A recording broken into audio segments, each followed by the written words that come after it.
We are hosting this event at the 𝗓𝗏𝐻𝐵𝐵 Resort, 𝗬𝐿𝐵𝐵, and being a major tourism player in this region.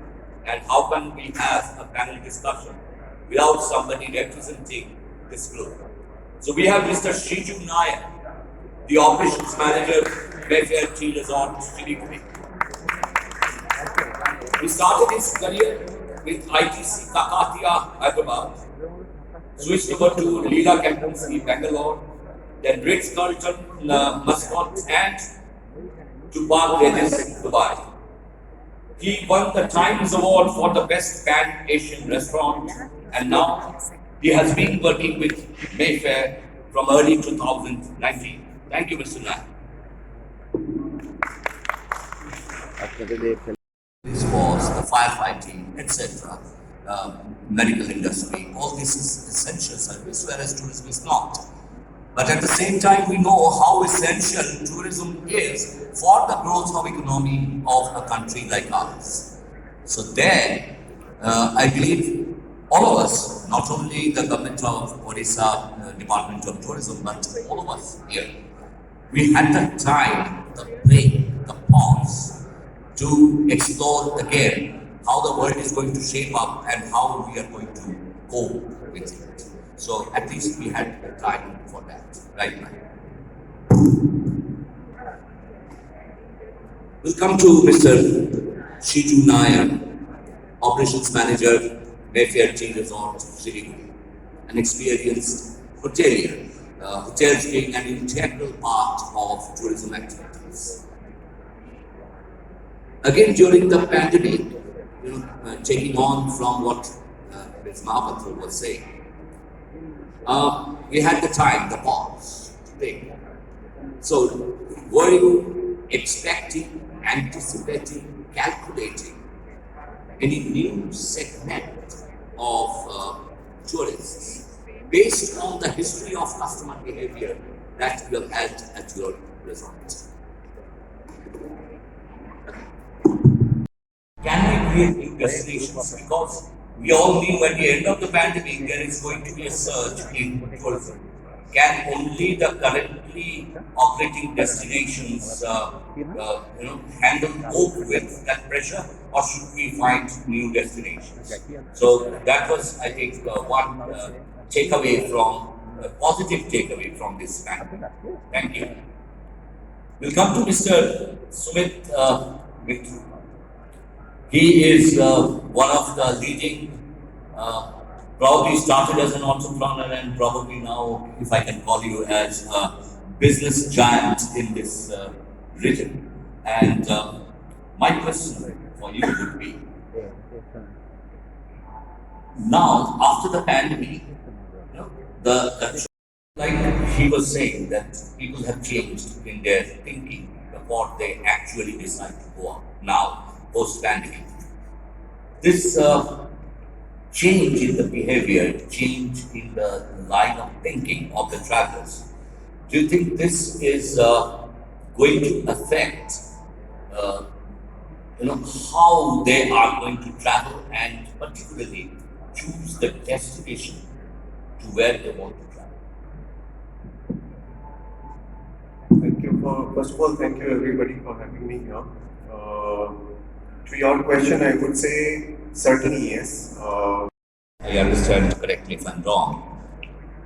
When we consider the government of India, probably they look at the whole issue with a wide range and putting everything together in the same basket, tourism in India.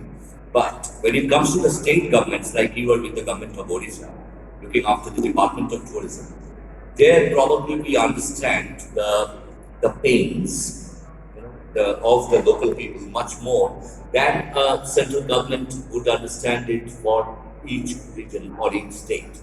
So I believe the state government, as you have very correctly said, and it's a commendable effort from your side, each state government also has a role to play here, not just the government of India. Add this here, I gave a very generic reply to my co-participant. But about this sustainable and community-driven tourism, Odisha is doing a lot. We have taken up there is a place called Raghurajpur. That Raghurajpur is on the way to Puri. That's a village of artisans. Every household is a art gallery by itself.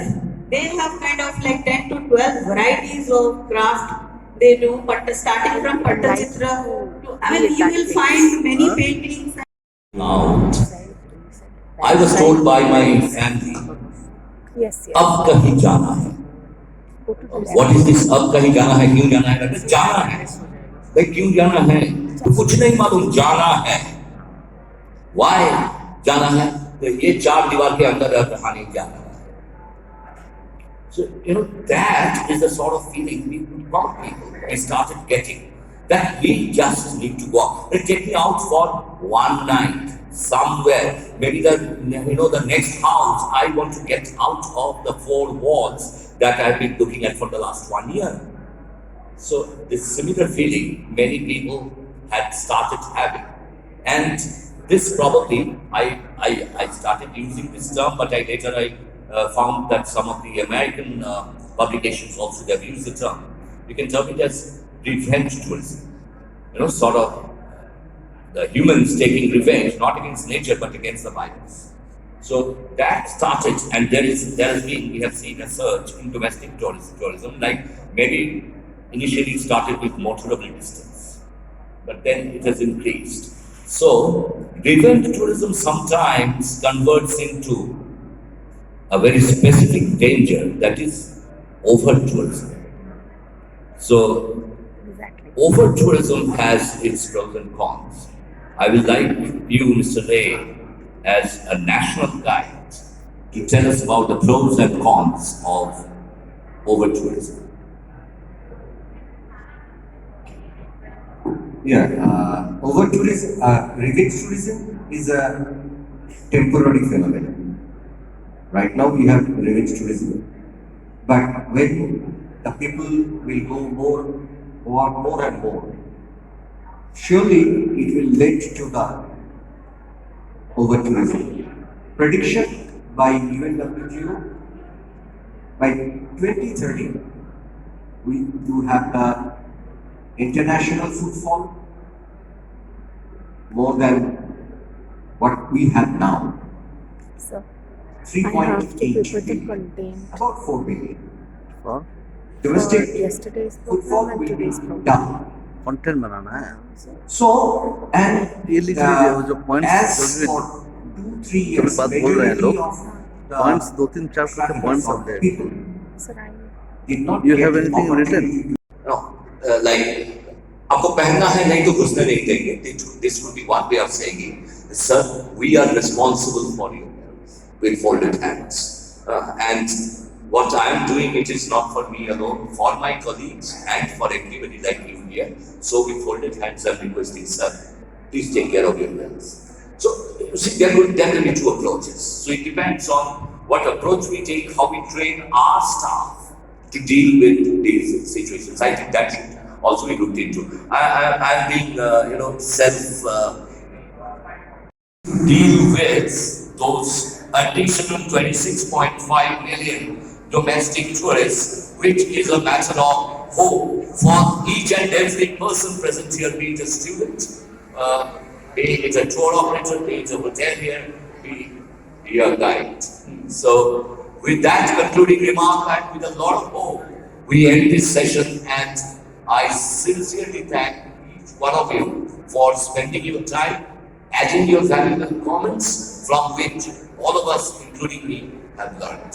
Thank you very much.